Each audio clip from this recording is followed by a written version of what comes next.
Hey, Paula, are you going to go to the new hair show? I heard they're doing all kinds of new makeup stuff. I heard this guy's going to go through and apply makeup with a celery stick. I'm kind of wondering where the carrot's going to go. No, I'm going to Convergence in Palm Springs this May, where beauty, science, and wellness come together for the future of our industry.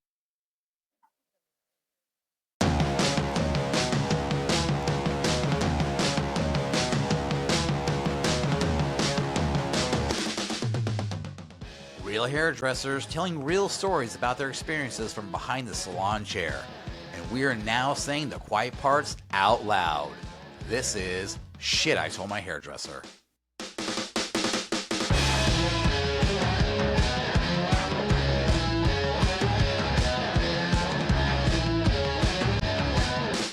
Hello, and welcome back to another episode of Shit I Told My Hairdresser. We got Paula, our co-host, with us back today. How are you, Paula? Doing great. Thank you for asking. Amazing. Great to have you here.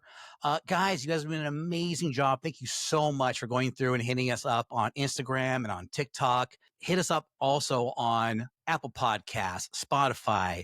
Give us a little like on there if you guys don't mind. Tell people about us. You guys have been doing a fantastic job. The show's growing. We are at thousands and thousands of downloads. We really do appreciate you guys' help. And today we got something very special. I'm really, really looking forward to this episode because we have Ted Gibson and Jason Backe. These are some of the guys who have been on. Well, you know what? I'm not going to say it. I like to have you guys go through and say what you guys have done because I'm not going to do it any justice. So why don't I go through and have you guys just tell us a little bit about yourself, if you don't mind? Sure. Jason, you want to go first? No, you can go first. Okay, well, I will then. My name is Ted Gibson. I am a beauty entrepreneur for a serial beauty entrepreneur. I love this business of beauty.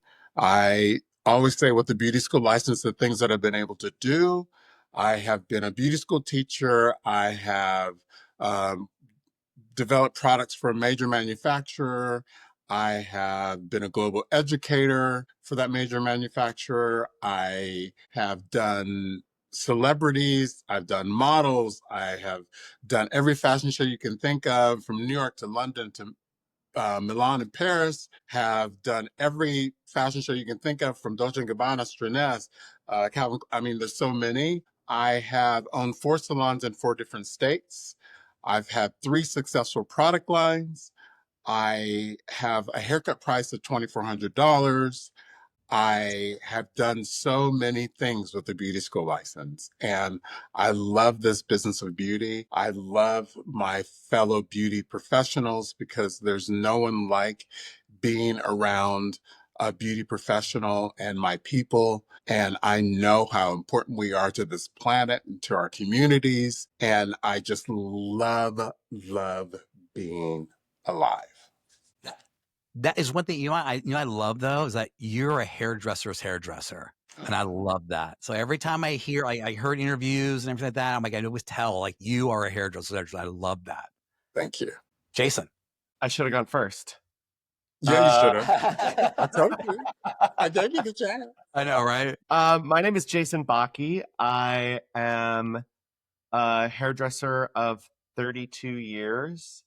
I am originally from northern Minnesota, and I never, ever imagined that I would leave Minnesota, let alone move to New York City and open a salon on Fifth Avenue, and then in Washington, D.C., and then at the W Fort Lauderdale, and then on La Brea in Los Angeles, and then end up in Palm Springs renting a chair in somebody else's salon. You know, it's been an amazing adventure to go from big fancy salon owner in New York City to renting a chair in a small town and still have the same drive and inspiration and passion about what I do. It's like, it doesn't matter how famous I've been or how anonymous I am. It's always the same sort of excitement and joy that I get from doing what I do. Amazing. And you know what? That's no small feat. Opening up salons, I have before, and I used to have one right there on Melrose and Crescent Heights, right next to Fred Siegel. Let me tell you, that was a tough spot down the street from where you guys were at. So yeah, It's LA is a very tough city. It's not a small feat. Yeah, I But would say then we moved to LA rich and then we left LA broke. that sounds like LA. That sounds like Los Angeles. Yeah. My salon is no longer there. So, yeah, that sounds like a very true LA story, but it's almost humbling letting that go. And because I've had a salon before where I actually sold it and walked away with a few bucks in my pocket, but people are kind of like, well, you're no longer a salon owner. And like, how does that make you feel? You're no longer a salon owner. Does that make you feel like you're less than? So I saw people look at me like, now you rent a chair instead of a salon. You don't own a salon anymore. And I'm like, so Feels like Sorry to freedom. laugh. What do you mean? 100% freedom. Freedom. Right? That is the Yeah. stupidest thing I've ever heard in my entire life. yeah. And I thought, like, really? You really think of me like that?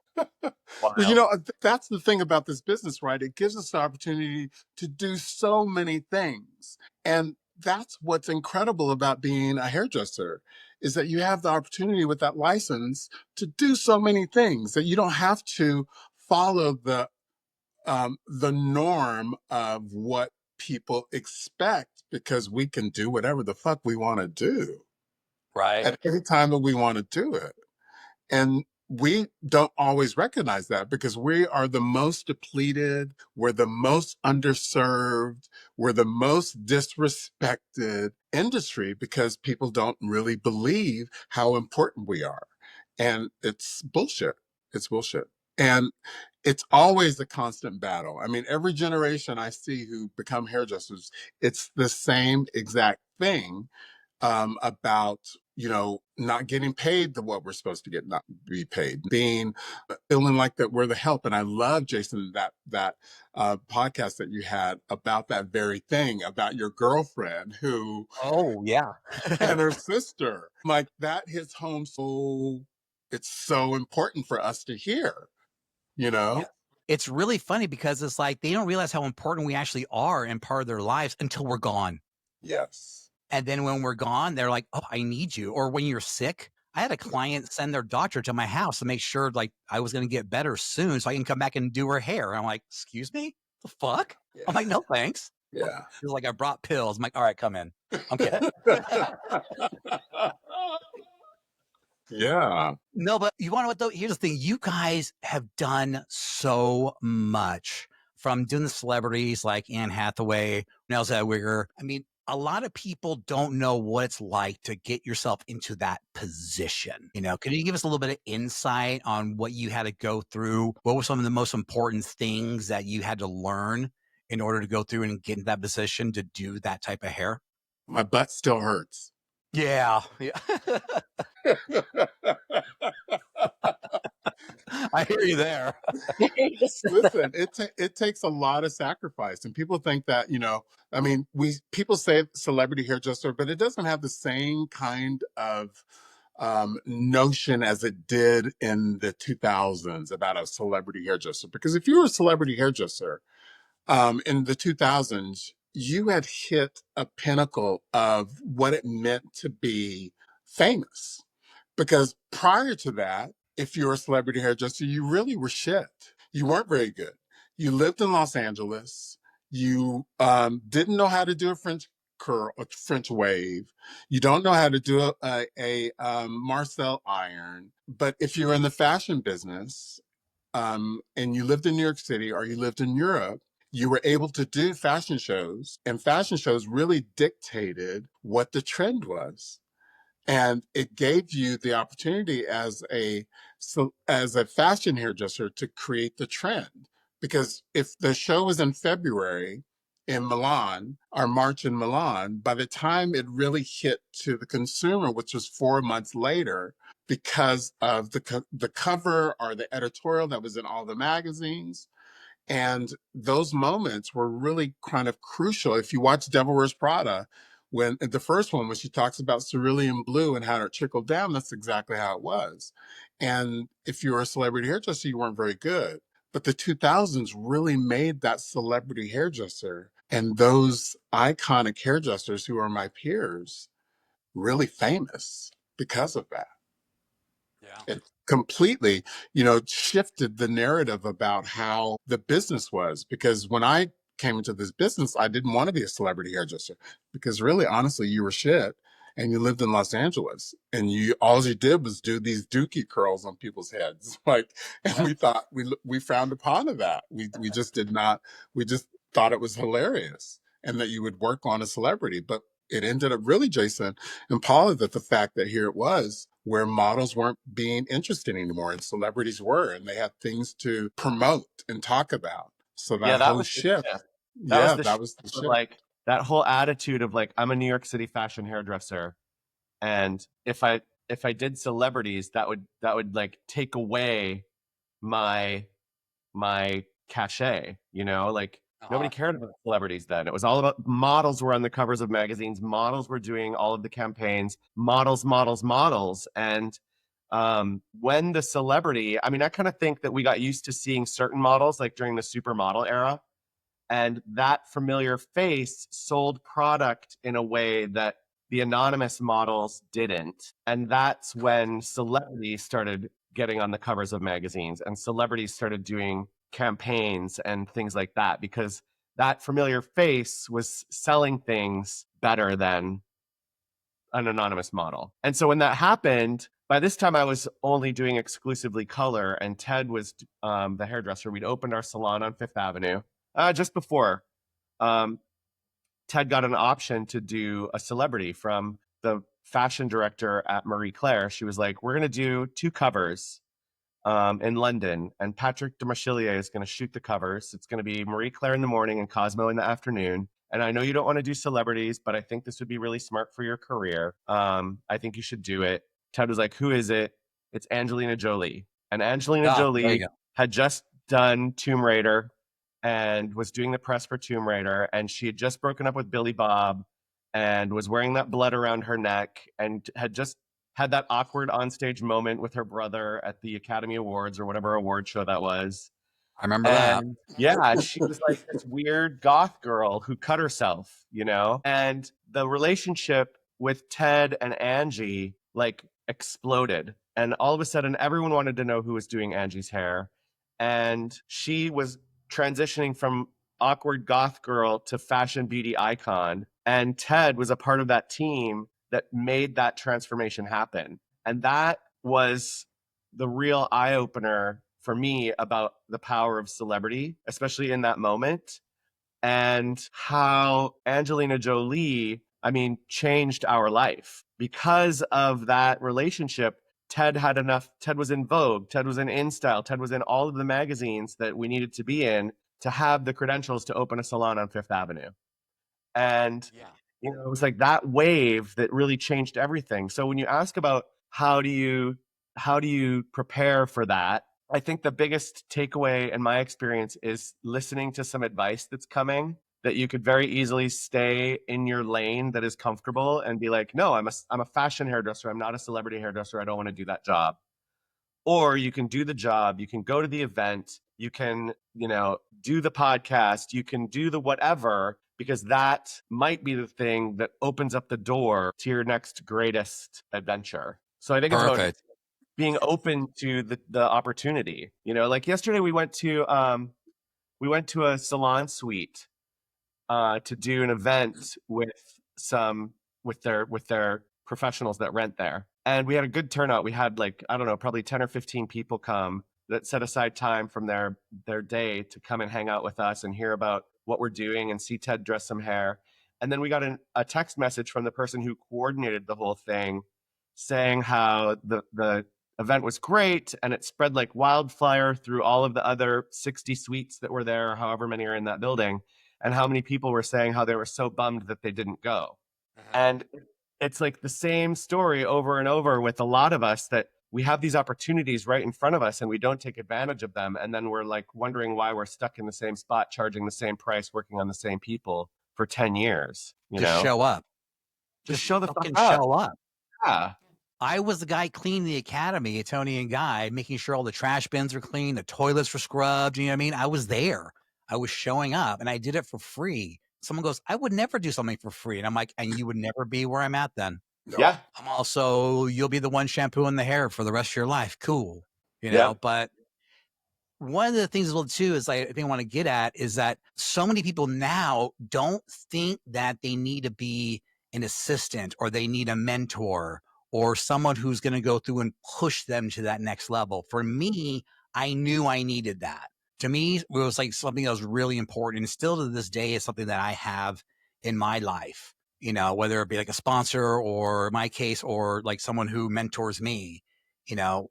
How do you guys feel about like mentorship or having someone who's really going to push you and that help you in your career? I mean, I married I mine. Ted, I love that story that you and I told about mar- and the I hole in your and shirt, and your mentor went and ripped the hole in your shirt even further, and you're all, oh my gosh, what'd you do? But you got it. You took the message really oh, well. y- I know. yeah, Yes, Zan Ray. I totally stalked you. I'll say I did. that I bitch. stalked I'll you. You're say such an that bitch, inspiration. Zan Ray. Yeah, I'll say that bitch rant Zan Ray. Because she sure did. And you know, those moments of people asking me more of myself is so valuable and so important. And yes, it could be painful at times, but I can tell you it made me a completely different person when Zan ripped that shirt off. It was my favorite shirt, my favorite shirt. It was linen, it was black, it had these really incredible pleats. I bought it at a really great store in Austin, Texas. And I felt like I was winning when I wore that shirt, but it had a hole in it. And she told me to polish, she said, don't wear that shirt again. I'm like, what do you mean? It's my favorite shirt. She said, it has a hole in it. I said, no, it's my favorite shirt. I wore it again. I didn't listen and she ripped the shirt. It's kind of abusive. And you were A receptive to little. it too. Yeah.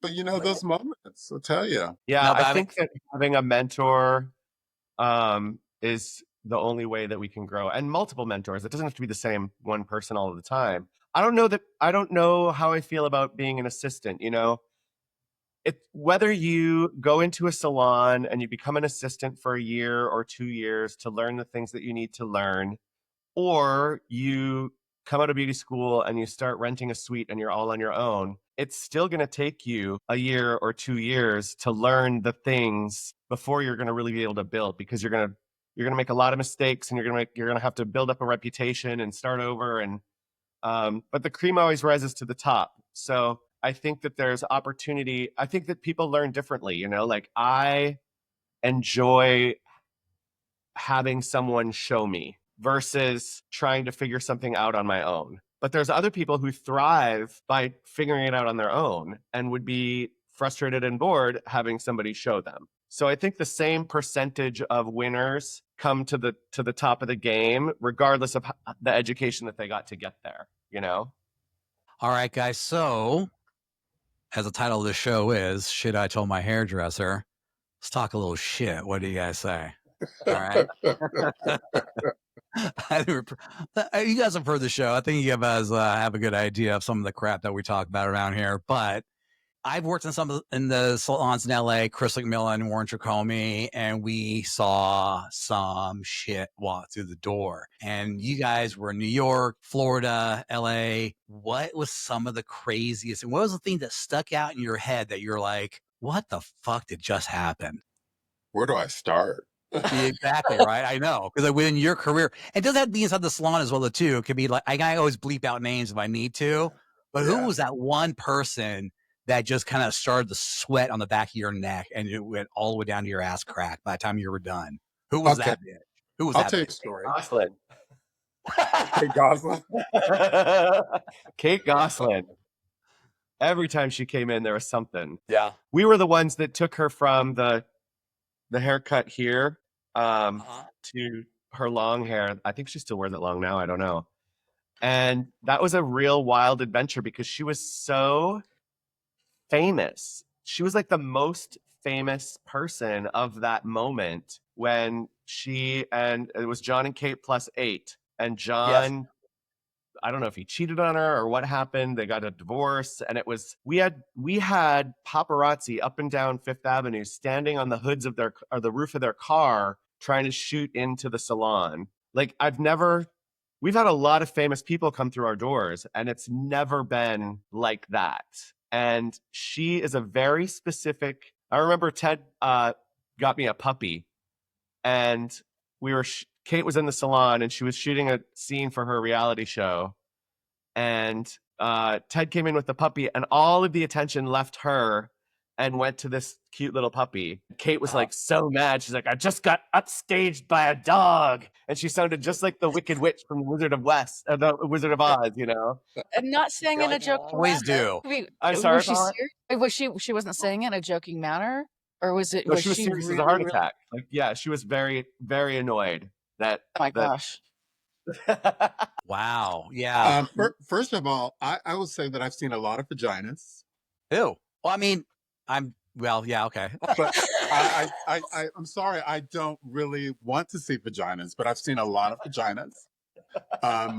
Because as a hairdresser and you are in a hotel room at the Bel Air Hotel, or you're at the Beverly Hilton, or you're at the London in New York, or you're in someone's Upper East Side home, getting them ready for a red carpet event. Yeah, the hairdresser and the people just feel really comfortable, women do, and they can just get undressed right in front of me.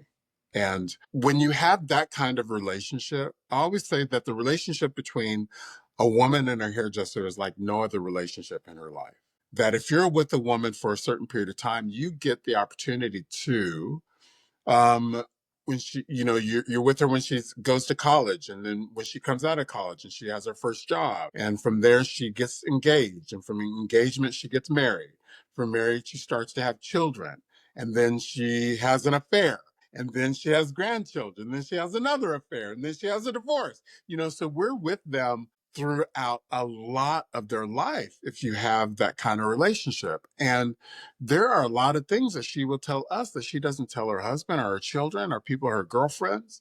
And because of that, there are things that we are privy to see and feel. And I remember one instance where I was at Good Morning America with this actress.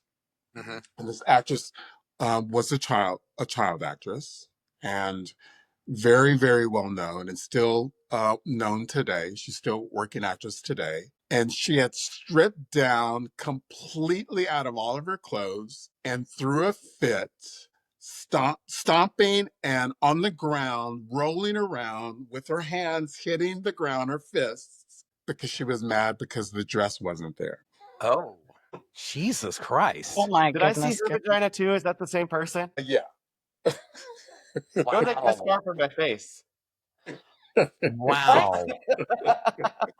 Oh. Yeah, she was doing she did a Broadway show, and I got the job to do her color on her hair for the role that she was doing in this play. And I went with Ted to the premiere, and we were in the dressing room, which, if you have any kind of idea of what a star's dressing room is like in a backstage of a theater on Broadway, get rid of it, because it's like a concrete cell. It's so tiny, Right, yep. and so like not glamorous at all. And so I was sitting on the floor, and Ted was dressing hair, and then it was time for her to change into whatever she was going to wear, and she just dropped what she had on and was totally naked underneath it. And I was sitting right here, and I just got a face full. It was a bush for sure. Oh, like 70s bush? I'm hoping it's 70s bush. You know what I mean? Like big, full on, like, yeah. There was no landing strip. There's No. no landing strip. No. No. Like almost full on mountain. Yeah. No landing, just plenty of And cushion. actually, it was sort of like the anti-trend, because the trend right then Yes. was like the full Brazilian, Brazilian situation, yeah. Yeah. Wow. Wow. Yeah. I haven't Yeah. encountered Did you one of offer to those in dye a it for her? long time. But they're coming back. They're coming back. It's almost like people are wearing merkins. You know what I mean? It's so fucking weird. It all comes around. It all comes back. I tell you, full 70s bush for everybody. Yeah. You know? Yeah. That's what people don't realize, like, what we see, like, backstage at places. I mean, I've been backstage, like, London Fashion, we would come to LA, and I would go and do the hair for the suites, and a lot of the celebrities knew me, so they felt fine trying on the clothes backstage, and, I mean, I saw a lot, and I enjoyed it because 'cause I'm straight, so, for me, Yeah, I didn't say totally. anything, you know what I mean? I was like, but they I've just seen trusted me, I've seen so just many to go. movies with models that we work with, and the models are just like, "What? Whatever." I get home, my ex-husband would say, "Oh, what they like? Oh, they took off these clothes. He's like, you saw boobies?" I'm like, "Whatever, they're boobies." I've seen so many boobies. Yeah. Beautiful they are, but at the same time, it's like, but they do. They get comfortable. They absolutely, and they trust you, and they just disrobe everything, and they're fine with it, which is great. And I they mean, that is a lot of tell trust. you everything. That's about we know about divorces before they happen. I'm doing the wife and the girlfriend and the side Yeah, chick and you name yeah, it. They're for sure. oh, absolutely. So I mean, I could probably cause a lot of damage and probably small wars in some countries as well too with the information that we know. Yes, and it is funny because I mean they in their New York salon there would be all three of them in at the same time, and they all knew about each other, Oh, Yeah. they The which is knew. mom, the daughter, which is and the so side interesting. chick. Yeah. So there's a lot of side eye kind of going on and just kind Oh of like yeah. what's Oh, that can't, bitch can't doing believe she's here or here. what's she here right now? Yeah. Oh my god. I love that. A lot of navigating around that. Yeah. Wow. Now we got a lot of that stuff here in Seattle as well, though, too. People don't realize like the amount of people coming through this city. Because people are like, oh, you're in Seattle now. You know, you don't get anybody, big up there. I'm like, oh, I've Yes, you do. signed plenty of NDAs. Trust me. Absolutely. And some of these people are in the Absolutely. news right now. So yeah, Absolutely. it seems like they all kind of gravitate. If you have that, they gravitate towards you. Uh-huh. Wouldn't you say? Yeah. What is it about you, Jason? Me? Yeah. I am who I am. You know what I mean? There's no mask, What you see is that's what for you sure. get. That's refreshing too, by the way, because we For don't have that sure. here in Utah. Everybody's a little, I don't know. They have their secrets, and they, oh my gosh, and you don't ever cross that line. And if you do know, and then they get mad at you for knowing for what they shared with you, it's like, oh, okay, just don't share. That's Utah. It's Utah.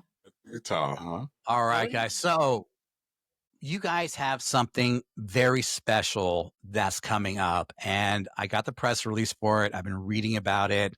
I'm kind of jealous that I am actually not going to be able to be there. So I really, really wanted to go. So I really wanted to go. So it's one of the things that we've been missing in this industry is this type of show or education that seems to like slip right through our hands. I started going, my mom's a hairdresser, did hair for 47 years, little Honduran lady who 81 years old, still 3-time cancer survivor from doing color, inside the salon. I used to go to hair shows with her. I remember seeing the guys up on stage saying, I want to do that one of these days. And I did. And I did it for years with Tony and Guy and Bedhead. I was one of the guys that started off with them for years and years.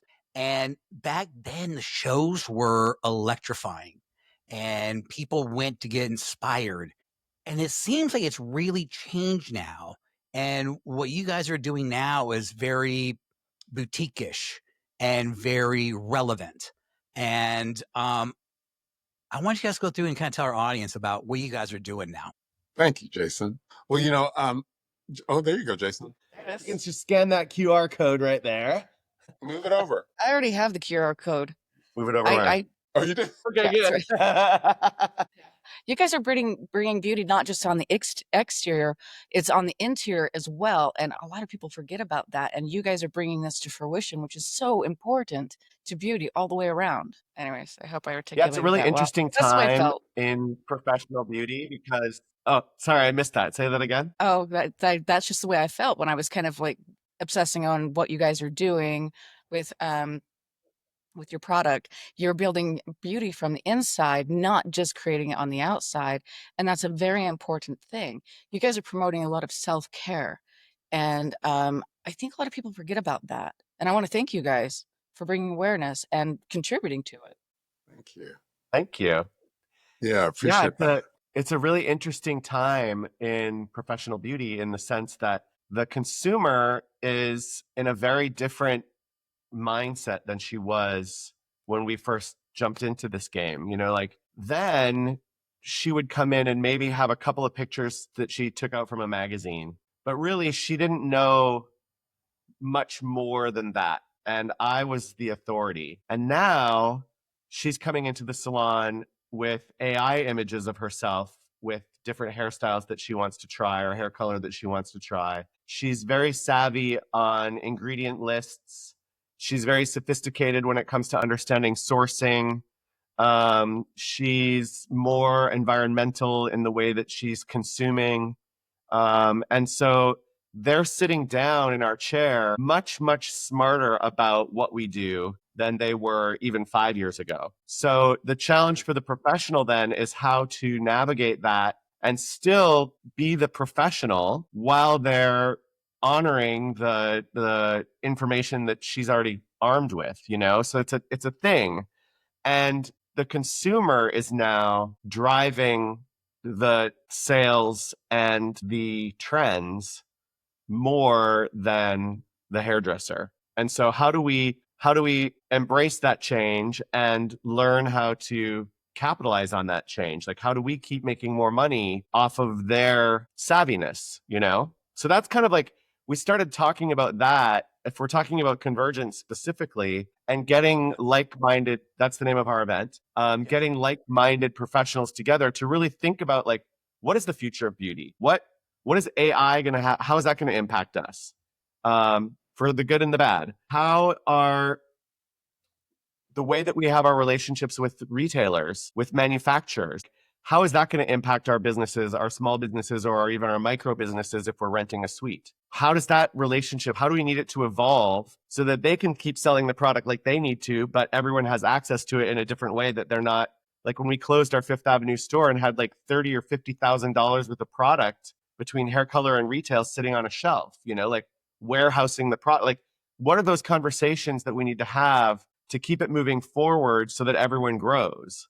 And it shifted from having like 10 friends at a boutique hotel that we did a buyout where we could just spend the weekend and have some dinners and have some creative talk, into doing this larger scale event in Palm Springs that, like you said, Jason, is still a very boutique vibe. Like, we're not trying to do 1,000 people. We're looking for 100 to 300 people that can come in and have like a really intimate experience with world-class educators, with thought leaders, with new thought introductions. Like one of our panel discussions is stars, shrooms, and psychedelics. So how does astrology fit in with microfarming and fit in with the discussion around psychedelics and mental health? Like, how do those all overlap into beauty, wellness, and science? So we're really taking a whole bunch of new thought ideas and bringing them into one place and combining it with a consumer component and a professional component. Very cool. And so also, what are you guys going to be having there besides that? I mean, is there going to be like hair education, cutting, coloring kind of thing as well too, or? Well, you know, I want to just back up just a little bit, because yes, Convergence is a really incredible thing that we are creating. It's May 3rd and 4th here in Palm Springs. And we have a consumer ticket, which is $199. We have a pro ticket, which is $399.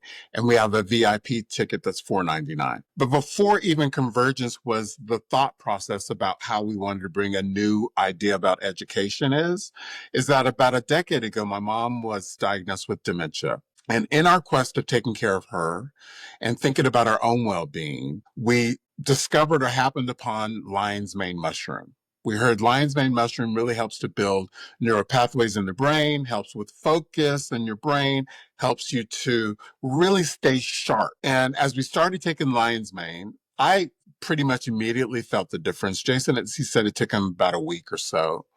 And we were both like, do you feel that? And I'm like, yeah, I feel that. And I'm like, do you feel that? He's like, yeah, I feel that. I said, okay. I said, so I think what we should do is we should think about what this means to our community of hairdressers and beauty professionals. And how can we talk about medicinal functional mushrooms that no one is really talking about in our space? That no one is talking about functional mushrooms, no one's talking about wellness, no one's talking about how to self-care, as you were saying, Paula, about how to really have creative longevity in this business. And what does that mean? Like, what does that mean to have creative longevity? It's our brains, it's our hands, it's our skin, it's our body, it's the way that we feel when we get up in the morning. It's the way that we interact with ourselves, our husbands, our wives, of course, our clients. But how do we also interact with with ourselves? How can we be good and better to ourselves so that we can understand what it means to be in the business of beauty? So as we did a deep dive into our community, we said, you know what, we should launch um, a brand all based on the idea of functional mushrooms. So we decided instead of launching a shampoo and conditioner first, we would launch a product called Ascension. And Ascension there it is 4 mushrooms, chaga, reishi, lion's mane, and tremella. And we are the only ones in the market that we put in a rare blue-green algae that's only grown in one place in the world, in Oregon. With these 5 ingredients, it's non-GMO, 100% organic, and 100% vegan. And it's in a vanilla and coconut base. For mental focus, for skin health, scalp hair health, feeling good on the inside, which in turns makes you feel gorgeous on the outside. All of those things, because we've heard all these years, oh, whatever you put in your body, it's going to show up on the outside of your body. And that's true. It makes perfect sense. So that's the reason why we launched Ascension. And then we had this idea of creating this place where we can bring all these incredible people together that can give this kind of stellar education that is, as Jason said earlier, that one of the panels is called um, Shrooms and Psychedelics, which you're like, what? What does that mean? Right. Exactly. What does that mean for you? It means a way to take care of yourself and a new thought process. And the other panel is called Guts, Brains, and Beauty. And we have longevity doctors. We have business people who are talking about financial wellness. We have spa directors who are talking about the new idea of what's happening in the spa space, because long because most people think wellness is only for the elite and rich, and it's not. We're here to tell you that it's not. It's much greater than that. It can be your community that you live in is wellness. It's the way that you eat is your wellness. It's the way that you wake up in the morning and have a ritual for your life. That's wellness. So it is attainable for all of us, not just for the elite and wealthy. Can I touch on this as well, as far as the brain function? And as a woman that's in Yes. menopause, and a lot of my clients that are going through menopause, I'm wondering how much they might benefit from Ascension. And when you talk about the Yes. brain function, the brain fog is real. So, from a woman's It's real. perspective, my age, that might benefit as well. I'm not sure. Yes, it does. And what's great about Ascension is that it is not a mushroom coffee. There are a lot of mushroom coffees on the market now. This is like a superfood that you can actually put in your coffee, but you can also put it in a smoothie. You can put it in tea. You can sprinkle it over peanut butter toast. You can, Jason bakes with it. He cooks with it. So it's Yeah. more like a superfood. It's not a coffee. So yeah, it's really delicious. Very Sorry, cool. Jason. So one of the things that I wanted to mention as well too is that what you guys are saying right now is so relevant at this moment because of the fact we just had a therapist, Tom, onto our show, and so many people were talking about the pains that they're feeling and the burnout and everything that this industry, what happens to us, and we don't think that the trauma and the stress and everything really affects us. You know what I mean? We're like, kind of like, oh no, it's the job, it's blow drying. That's why my shoulders hurt. I'm like, and it's also the stress, you know? Sure. So it's like having that mental clarity and exercising and being well. That's what Converge is all about. Convergence is all about, right? It's about going through and learning how to become a better you. Yes, for Right. sure. And Thank you, Jason. that Yes. seems like what this hairdressing industry needs, not just someone selling you a comb for $5. It's also showing you how to have longevity, like you're saying, creative longevity, you know, in this industry and not burning out, because we were talking earlier, 5% of hairdressers retire from hairdressing. And that's one of the saddest things. I love this industry and I love getting this information out and also spreading the word about what you guys are doing. So that way people know that it's not just about just doing hair, but it's also about, it's a whole lifestyle and making sure that you're taking care of yourself and that you retire successfully. Because one of the main things that you were just talking about is going through and making sure that you are well educated on your finances. How important is it for that in this industry for these people? Yes, So very important. We have Steve Gomez is coming and doing a full session for the professionals on how to be better business people, how to maximize their ticket, how to make their client flow better so that they can be more profitable, how to do all of these things that we as creatives don't necessarily think about when we open our own business or get behind the chair. That once we have the awareness, there's small things that we can do that can have dramatic impact, you know? So there is a big focus on that professional business education. And we do have 22 vendors that are going to be selling their combs, their brushes, their red light therapies, their whatever. And we do have a full day of professional education in hairdressing, styling, hair coloring, etc. So we're sort of taking what you would think would be at a typical kind of show with the main stage education and the breakout rooms, and then combining that with some really stimulating conversation and some really great parties. We're having a VIP party at this iconic mid-century modern house called the Shag House. Like imagine the Jetsons set in mid-century Palm Springs. Ooh, That's what this house is like. And then we're having a cocktail reception after our panel discussions. We're doing a really intimate beauty and motion show that's going to have a fashion component that people will be able to see Ted dressing hair. If you haven't been able to see the goat dress hair, it gives me goosebumps every time. And then we have an after party after that. The next day is the full day of professional education. We're starting the day with the Blue Zone Project. If you're not familiar with the Blue Zones, they've discovered certain regions around the world where people live above 100 years old on the regular because of lifestyle, community, diet, etc. And so they're sponsoring a purpose workshop that'll start at 7:30 in the morning. It's open to it's not, you don't need a ticket to come. Anyone can come. And it's all about like taking a minute to sort of think about who you are and who you want to be and how you're going to get there. So it's education on a personal, intimate level as well as a professional level.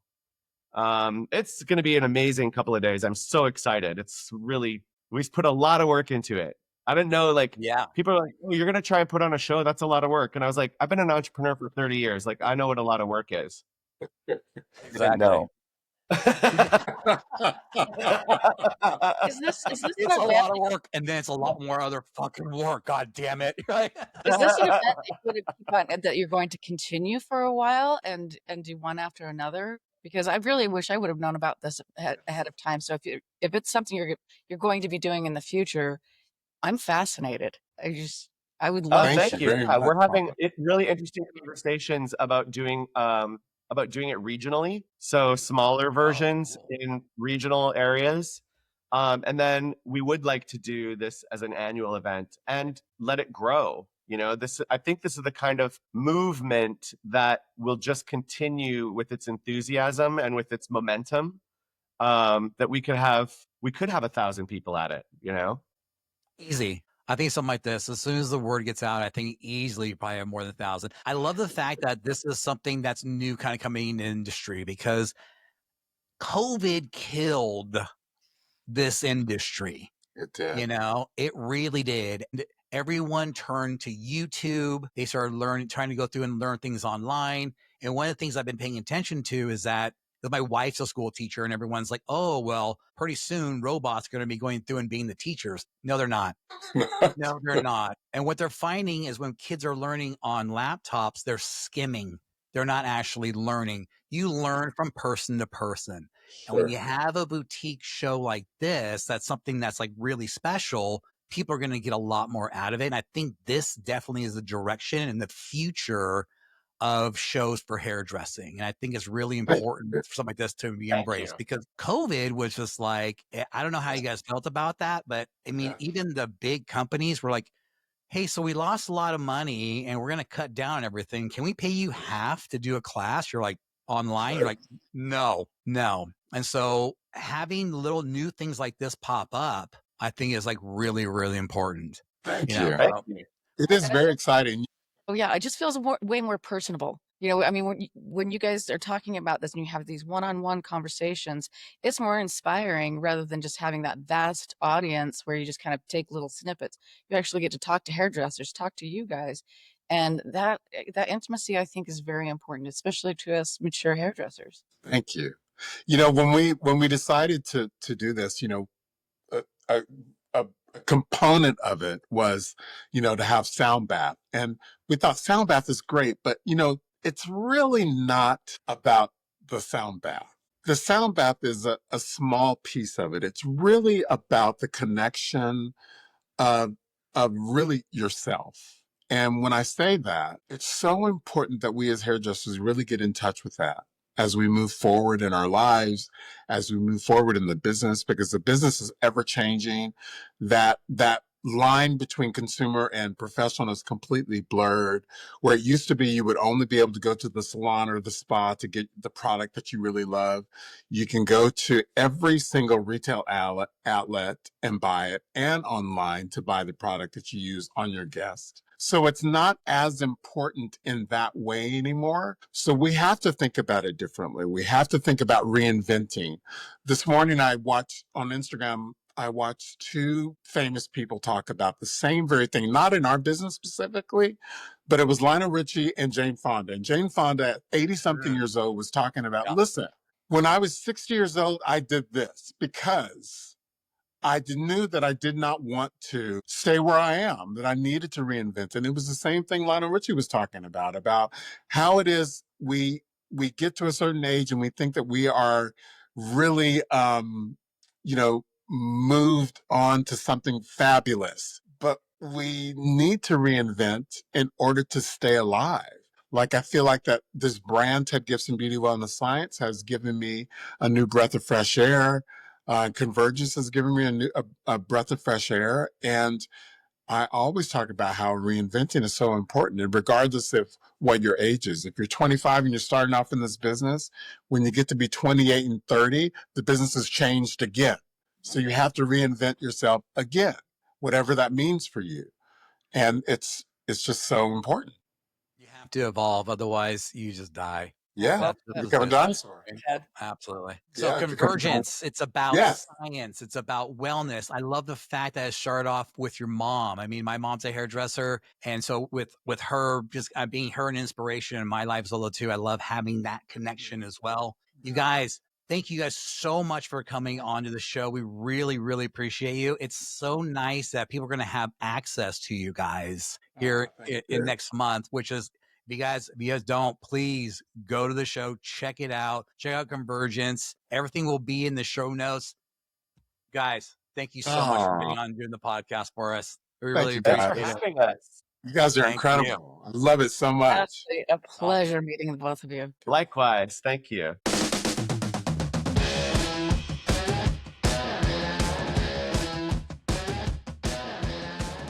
All right, guys, we're going to go through and cut the shit with shitology. Here's the thing. We need to go through and change as an industry. Convergence is going to go through and change a lot of things with this new show. Ted and Jason are doing something really, really special. And Paul and I think this is something that we're really, truly need to embrace. Something that's boutique, something that's small, and something that's about us. Something that's going to go through and give us more wellness about the beauty industry and create longevity. So if you guys can, please make it out to Palm Springs this May. Really look into this, look at Ascension, everything that they have going on. I think it's really important. I definitely think it's the future of our industry. And with that, stay shitty. And see you next time. Hey, listener persons, if you're enjoying this podcast, please give us a rating on Apple Podcasts, Spotify, iHeartRadio, or Amazon Prime Podcast, or wherever you get your favorite shit. It definitely helps out our algorithm. Also, check out our shitty posts on Instagram at Shit I Told My Hairdresser, where you can give us a follow and like some of our content. If you'd like to get your story on our podcast, go to our website at shititoldmyhairdresser.com You can leave us a voicemail using the green mic icon or send us an email. And if you like us, tell 10 of your friends. And if you hate us, tell 20. And remember, stay shitty, listener persons.